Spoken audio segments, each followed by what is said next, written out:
To your kids. And anyway, so I wound up doing it. It was great. Billy was awesome with that whole, no one really understands the true Karate Kid. And it kind of was the beginning of this justice for Johnny thing. I was like, what the hell? 20 years, people are calling me their childhood hero, and now all of a sudden, the kick's illegal, and I was really the bully, and 5 guys beating the hell out of one guy who's all of a sudden okay. I was like, but it's been fun, you know, it's these kind of events, the Comic-Con events, the internet had a lot to do with it, because people would start chatting, and how LaRusso sprayed water on Lawrence when he was rolling a joint, and he was innocently, and he couldn't leave well enough alone, and it is kind of true and fun. I always thought that was part of what, you know, inspired John, Josh, and Hayden to tackle Cobra Kai, and the concept of how do you redeem Johnny Lawrence and look at it from that way.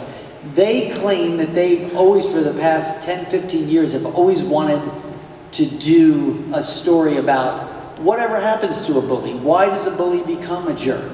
And why does that happen? And build a whole world around that. And they did that with Cobra Kai, and it was just coincidence that the How I Met Your Mother writers had the Barney Stinson of it all, you know. So I think it was, you know, I think they certainly wound up using some of that as they developed it, but they had it in their mind to figure out and explore what makes a bully, you know, why are you just not born a bully? Where does that come from? And what was his life that led to that? And then vice versa from the LaRusso side, as you know, a kid without a father who finds a Miyagi where Johnny Lawrence finds a crease. You know, what if the two of them, you know, found the other? Would LaRusso have turned into a Johnny Lawrence type?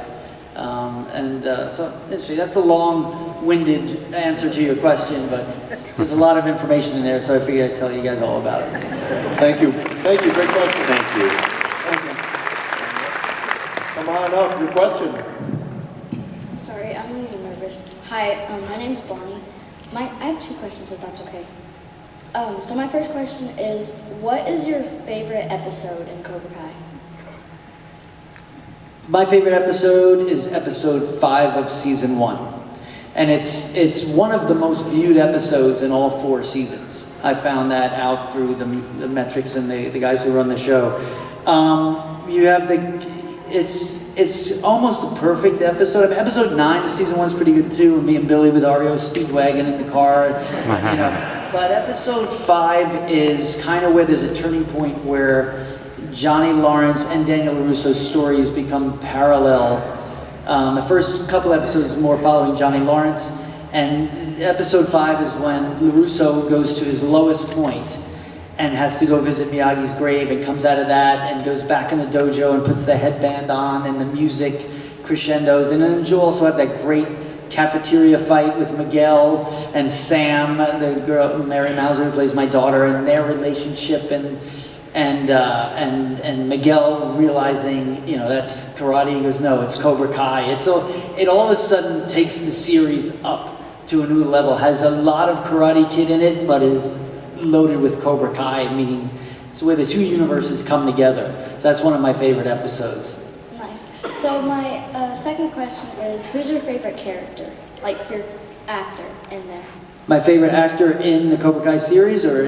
In the Cobra Kai series, sorry. God, there's so many great actors. I'm taking myself out of this. All right, fair.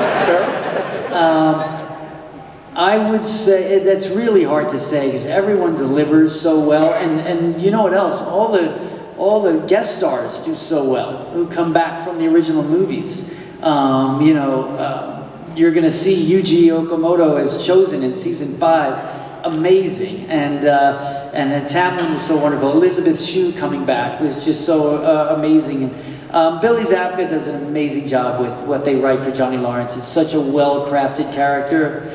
I love Mary Mauser as my daughter. From the moment I met her, there was a connection there. Hawk, who doesn't love Hawk? Right? And now he's on Miyagi-Do, which is even better. So Jacob Bertrand and Gianni as Dimitri, I mean, he's hilarious. I could go on and on. You know what? The cast is just great, and that's how I don't get in trouble by only picking one. They're all amazing. They really are. Thank you. Thank you very much. Next question, come on over. Hey, if you could partner with any actor and director to create a film, who would they be? Great question. Oh, man. Right now, because he was so awesome, and I'm sure some of you saw this. Right now, I would love to work with Andrew Garfield. He just went on and on about our show, about Cobra Kai, and then we sent him this video, congratulating him on Tick Tick Boom, and then he went like all emotional, and I met him at the Critics' Choice Awards, and it was just, there's just something soulful about his performances and open and honest that I'm a big fan. I just saw Ozark Season 4 premiere. I love that show. Jason Bateman is someone else I would love to work with. He is just so smart and great. And as a director too. Those just come to mind because they're top of mind right now. But gosh, I could go on and on. So many great filmmakers. But you know, those are contemporary guys that just bring their A game all the time. So I would love to have the opportunity to play a different character with them. And I also wouldn't mind being on Curb Your Enthusiasm. Because you might not think it, but I have a little Larry David in me. I don't put out Larry David, but my family would say, sometimes he's just like Larry David. Is that a good or bad thing? It's probably a bad thing. Yeah, I can't. But sometimes I'm just like, you know, my boat is full. I don't need to be nice to all these people. But that's not today. I think that could happen. I think that could happen. We'll see. Pretty good. Pretty. Thank you. Thank you, man. very much. Thank you very much. Come on up. Uh-oh. Johnny Lawrence is here. Yes, go. Your question. Before I ask my question, I just wanted to say I have two friends, and one of them's name is Julia, one of them's name is Daniel. Awesome. But my question was, what was your favorite scene to film in The Karate Kid? Oh, that's a good one. Wow. That's, I mean, I could sit here and there are so many. The easy one is when I get to do the crane and win. That was a pretty good scene to do. But I would say, I mean, the simplest answer would be like anything with Pat Morita, because that's how great he was. One of the scenes I love to film, and it's really his scene, is what I call the Miyagi drunk scene in the original movie, where you learn about Mr. Miyagi's backstory, and arguably the scene that scored his Oscar nomination for Best Supporting Actor. I watched that scene because I was listening, and a good part of acting is listening, and sometimes the toughest part. And I just viewed him and that performance and the richness of it and how important it was for Pat as well as Miyagi to have that piece of history that that the Karate Kid movie was probably the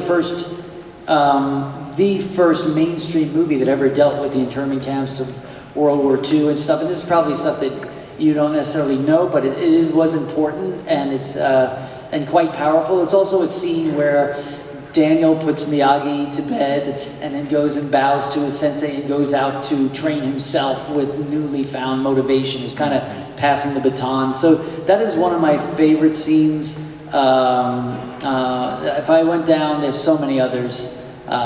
There's so many others, but that one just comes to mind. Thank you very much. Come on up, your question.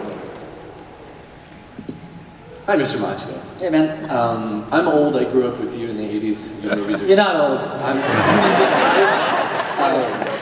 I really appreciate all you've done, and the Cobra Kai is doing such a great job. And what I like about it is it's kind of like passing the torch off to the younger generation. My daughter's here with me. She loves you. She's so excited to see you here today.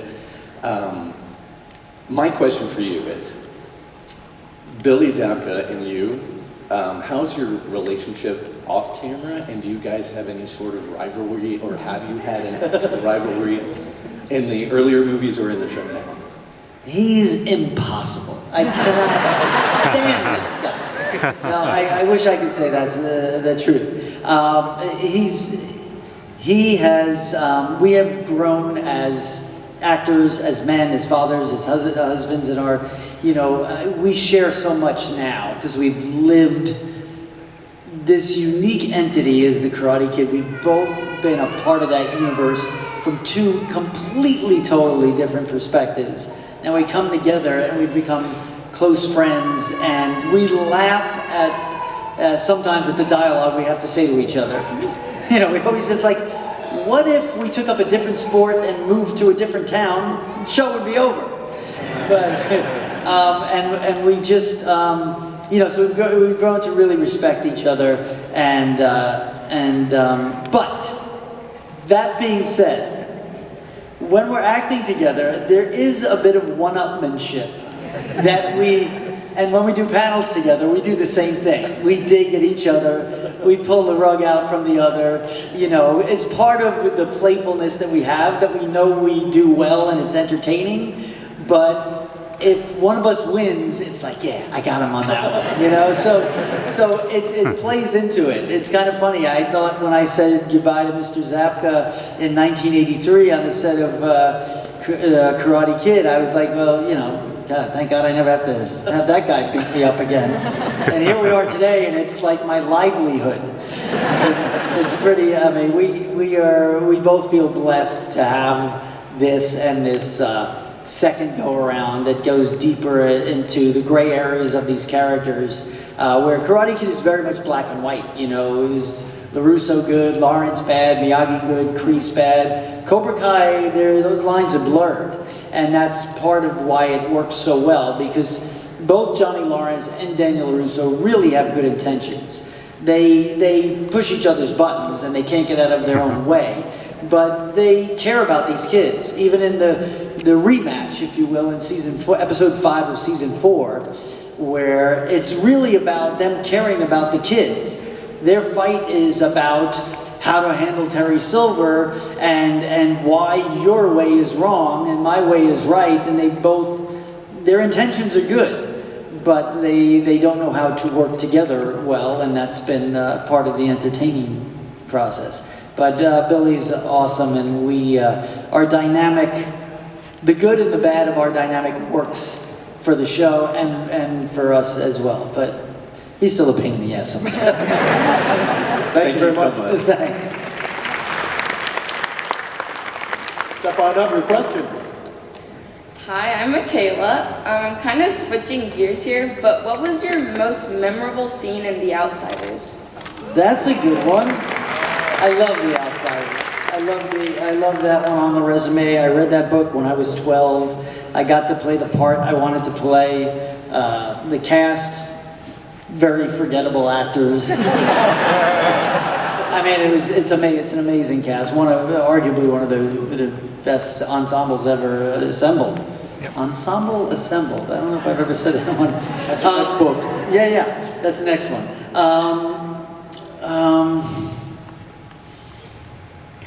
I'm playing the whole movie in my head right now. My favorite scene in The Outsiders is because it's one of the most honest and pure scenes I've ever played, and I credit Francis Ford Coppola, the great director Francis Ford Coppola, for helping me with the scene. It's the end. It's when Ponyboy is reading the book at the end, and you see Johnny superimposed, and in his thoughts, and Dallas, Matt Dillon superimposed, and I am saying I'm reading that whole letter out loud, and it's just a close-up shot on me that pushes in on the end, and it was